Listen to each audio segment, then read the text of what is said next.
49 fertility centre మీకు అందిస్తుంది కేవలం 899 రూపాయలకి ఫర్టిలిటీ అసెస్మెంట్ ప్యాకేజ్. కస్టమర్ల అవసరాలను దృష్టిలో పెట్టుకుని life insurance corporation of India కొత్త ప్లాన్లను ప్రకటిస్తూ ఉంటుంది. సేవింగ్స్ తో పాటు రక్షణను కూడా అందించే ప్రత్యేక ప్లాన్స్ ఇవి. ఈ జాయింట్ పాలసీ కేవలం పెళ్లైన వారికి మాత్రమే. భార్యాభర్తలు ఈ ప్లాన్ ను తీసుకోవచ్చు. కనీసం సమ్మర్చుడు 3 లక్షలు. కనీస ఎంట్రీ వయసు 18 ఏళ్లు. 2026 జూన్ 1 నుంచి ఈ ప్లాన్స్ అందుబాటులో ఉంటాయి. సింగిల్ ప్రీమియం పాలసీ గురించి ప్రత్యేకంగా చెప్పుకోవాలి. ఈ ప్లాన్ తీసుకున్న వారు ఒకే ప్రీమియంతో డబుల్ బెనిఫిట్ పొందొచ్చని ఎల్ఐసి చెప్తోంది. LIC new Jeevan Saathi single premium plan ఒక నాన్ పార్టిసిపేటింగ్ నాన్ లింక్డ్ జీవిత వ్యక్తిగత పొదుపు పథకం. ఇది గ్యారంటీడ్ ఆడిషన్తో కూడిన joint life single premium endowment పథకం.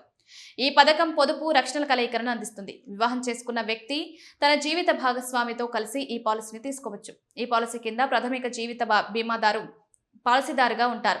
ప్రాథమిక జీవిత బీమాదారు మరణించిన తర్వాత ద్వితీయ జీవిత బీమాదారు పాలసీదారు అవుతారు.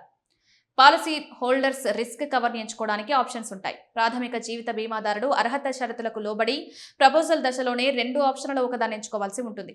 ఆప్షన్ 1 ఎంచుకుంటే basic sum assured single premium కన్నా 1.25 రెట్లు కవరేజ్ లభిస్తుంది. ఆప్షన్ 2 ఎంచుకుంటే 10 రెట్ల బెనిఫిట్ ఉంటుంది. LIC new Jeevan Saathi single premium plan తీసుకోవాలంటే కనీస వయసు 60 ఏళ్లు ఉండాలి. గరిష్ట వయసు ఆప్షన్ 1 అయితే 60 ఏళ్లు, ఆప్షన్ 2 అయితే 35 ఏళ్లు. పాలసీ టర్మ్ ఆప్షన్ 1లో 10, 15, 20, 25 ఏళ్లు ఉంటుంది. ఆప్షన్ 2లో 10, 15 ఏళ్లు ఉంటుంది. ఇది సింగిల్ ప్రీమియం పాలసీ. 10 ఏళ్ల పాలసీ టర్మ్ కు 3,02,340, 15 ఏళ్ల పాలసీ టర్మ్ కు 2,79,180, 20 ఏళ్ల పాలసీ టర్మ్ కు 2,52,525 ప్రీమియం, 25 ఏళ్ల పాలసీ టర్మ్ కు 2,27,115 ప్రీమియం చెల్లించాలి. ఆప్షన్ 2 ఎంచుకుంటే 10 ఏళ్ల పాలసీ టర్మ్ కు 4,27,620. ఇక ఎల్ఐసి వివరించిన బెనిఫిట్స్ చూస్తే 35 ఏళ్ల వయసున్న భార్యాభర్తలు ఆప్షన్ 1 ఎంచుకుని 10 లక్షల సమ్ అష్యూర్డ్తో 20 ఏళ్ల టర్మ్ కి పాలసీ తీసుకుంటే 8,12,000 ప్రీమియం చెల్లించాలి. మెచ్యూరిటీ సమయంలో గ్యారంటీడ్ బెనిఫిట్స్ 2,40,000 లభిస్తాయి. ఒకవేళ పాలసీ కొనసాగుతున్న కాలంలో భార్య లేదా భర్త మరణిస్తే మొదట 10 లక్షలు లభిస్తాయి.